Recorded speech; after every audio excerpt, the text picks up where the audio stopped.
Senhor presidente, senhoras e senhores, nada é tão ruim que não possa piorar. 518.246 brasileiros perderam a vida.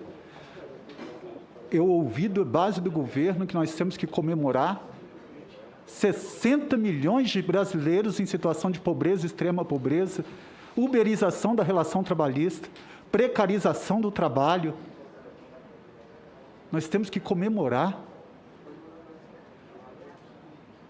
criticar a instalação de uma comissão parlamentar de inquérito, que é um instrumento constitucional. Essa CPI está prestando um grande serviço à população brasileira, porque ela está mostrando efetivamente quem é quem nesse Senado. Nós temos que comemorar. E eu quero esclarecer uma coisa ao senhor depoente. E falo não só como delegado por 27 anos, e como professor de Direito Penal e Processo Penal por 22, que no que pese eu respeitar a decisão da presidência em não dar voz de prisão por crime de falso testemunho, e eu respeito e acato, nada impede que o senhor responda criminalmente, depois instaurando o inquérito por portaria subsequentemente. E eu pontuo por quais crimes: falso testemunho, denunciação caluniosa. Você tem aí fraude processual do 347. Você tem o artigo 4º, inciso 1, que trata da comissão parlamentar de inquérito, quando você impede ou tenta impedir o livre exercício da comissão. Então, nada vai impedir que o senhor responda criminalmente. Eu só faço essa alteração. O estado flagrancial é uma das formas que se inicia um inquérito policial, mas pode ser posteriormente apurado isso. Eu quero deixar claro para o senhor, e eu queria perguntar, o senhor já foi preso ou processado criminalmente? Preso? O senhor já foi... A pergunta é simples. O senhor foi processado, preso? Não, preso ou processado criminalmente. O senhor já foi preso alguma vez? Preso, não me recordo, não, você não foi preso, não. Gente... Não, para cadeia, não. Pelo amor de Deus, não, porque a polícia militar, dentro do regulamento, se fala assim... A liberdade é um dos principais bens jurídicos. Preso, recolhido, preso, não, excelência, não. Não. O senhor já foi condenado criminalmente? Já num capotamento de uma viatura, eu peguei o sursi. Pegou o sursis. Por isso que o senhor não foi autorizado a fazer o curso de formação para sargento, é isso, não é isso? Não. Isso aí, o que eu não fui autorizado a fazer o curso de formação de sargento é que existe... É um processo administrativo que eu fui absolvido. Não foi não. Eu tenho aqui nas minhas mãos que foi indeferido a participação do senhor no curso especial de formação de sargento por incidência do artigo 203, inciso 1º, que trata: não concorrerá à promoção o oficial que estiver cumprindo sentença penal. Então, qual foi a sentença penal? Eu não estou cumprindo sentença penal, não estou condenado. O que acontece, excelência, é que a Polícia Militar efetuou um processo administrativo que lá na frente eu fui absolvido, porém a mesma portaria que ela abriu, ela enviou ao Ministério Público. Porém, eu não fui citado, não fui denunciado. Isso vai ser... Aí eu entrei com mandado de segurança para fazer o curso. Perfeitamente. Vou dando continuidade, porque isso vai ser objeto de operação. Simplesmente solicita-se uma folha de antecedentes criminais do senhor e vai estar constante. Se o senhor foi preso, se o senhor foi condenado ou não, e qual o tipo penal que o senhor eventualmente tenha praticado. Agora, o que eu quero fazer um alerta a essa comissão é que nós não podemos tirar o foco dela. Uma grave denúncia que foi feita aqui foi a fraude na aquisição da Covaxin, com participação de membros do governo federal. Não vamos desvirtuar. Qualquer outra denúncia que venha a ocorrer tem que ser apurada. Mas esse fato ali, com o depoimento dos irmãos Mirandas, é de tamanha relevância que nós não podemos tirar o foco disso. Agora, hoje aqui, o senhor traz um ponto que eu reputo de fundamental importância, que é, mais uma vez, a participação do governo federal, através do Ministério da Saúde, com o diretor de logística, o senhor Roberto Dias, que é incontestável a participação dele nesse jantar, negociando esse valor dessa propina.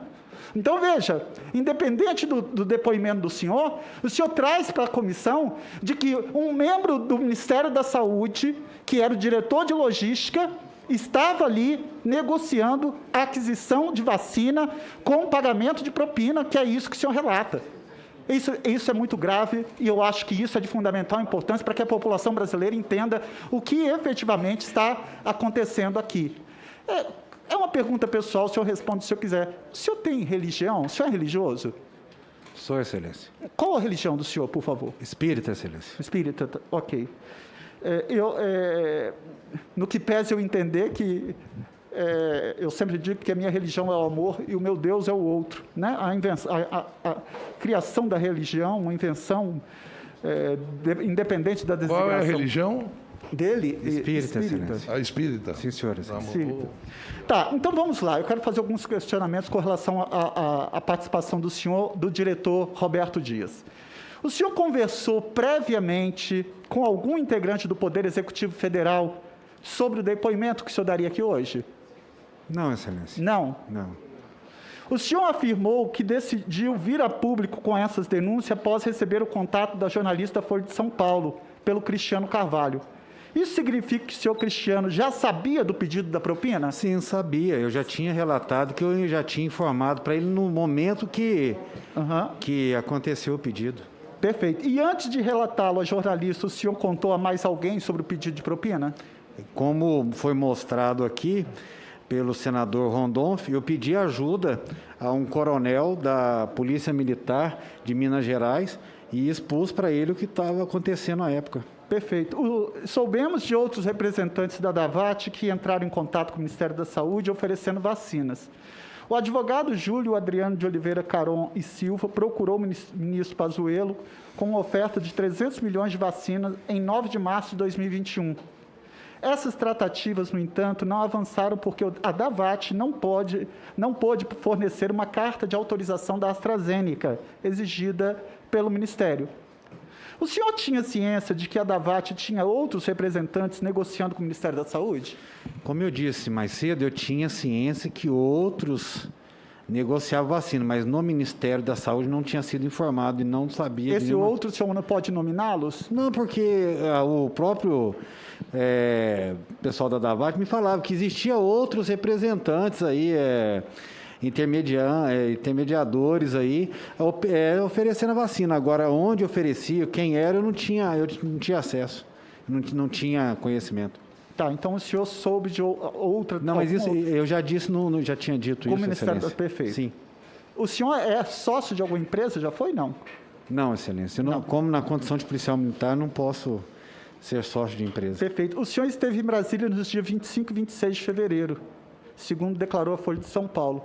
São dias úteis, obviamente. O senhor não estava de serviço, né? Não, o que acontece é o seguinte, Excelência, eu cheguei aqui, como eu disse, anterior.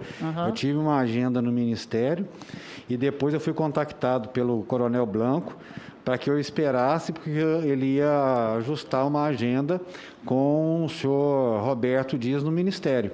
Então, eu permaneci na cidade. Mas a minha... possibilidade de permanência aqui se deu a trocas de serviço que eu havia feito lá, né? Ou pessoas trabalharam para mim, ou eu trabalhei para outros, que capacitaram aquela... Como é que eu vou dizer para Vossa Excelência? Um dia de folga, um trabalho, aí dá 3 dias de folga, então 2, 3 outros militares trabalharam para mim, eu consegui ter esse espaço maior aí de... O senhor conhece o senhor Carlos Wizard? Não, Excelência. Não. Só de reportagem. O senhor afirmou que a conta do restaurante onde aconteceu o jantar foi pago em dinheiro, porque não poderia deixar registros, né? Sim. Com pagamento de cartão de crédito, não é isso?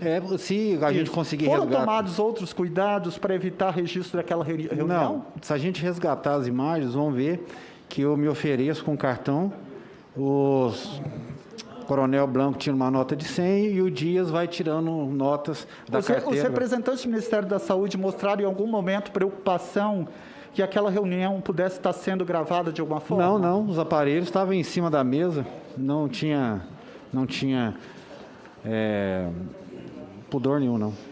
Bom, eu estou chegando à conclusão, senhor presidente, que esse depoente foi talvez utilizado para estar aqui nessa CPI com essa informação, mas para mim o que eu acho que o ponto fundamental no depoimento dele hoje é a participação do diretor de logística do Ministério da Saúde numa negociação que envolve recebimento de propina para aquisição de vacina, quando 518 mil pessoas perderam a sua vida. Isso é muito grave, em que foi violado o principal bem jurídico, que é a vida humana. Já restou evidenciado que esse governo acreditou no gabinete paralelo, que os ministros não tinham autonomia no Ministério da Saúde, houve o incentivo de imunidade de rebanho, ou tratamento sem nenhuma comprovação científica, houve a omissão da compra de vacinas ou em medidas preventivas, ainda continua difundindo a não utilização de vacina ou medidas de distanciamento social, o que agrava a pandemia e só evidencia, mais uma vez, a responsabilidade criminal do governo federal no agravamento da pandemia. E volto a falar que dolo no Brasil não é só dolo direto, quando há a intenção de provocar um resultado, mas o legislador coloca no artigo 18, ou assumir o risco de produzir. Isso é o chamado dolo eventual. E eu não tenho dúvida que o governo federal tem aqui responsabilidade com 518.246 pessoas que perderam suas vidas, com participação direta do Ministério da Saúde, e quem, de qualquer forma, tenha concorrido por esse agravamento, deve responder por esse agravamento. Muito obrigado, senhor presidente, e espero que essa CPI dê uma resposta à altura para aquilo que a população precisa, porque a saúde pública é um direito humano universal, um direito constitucional previsto no artigo 6º da Constituição Federal. Obrigado.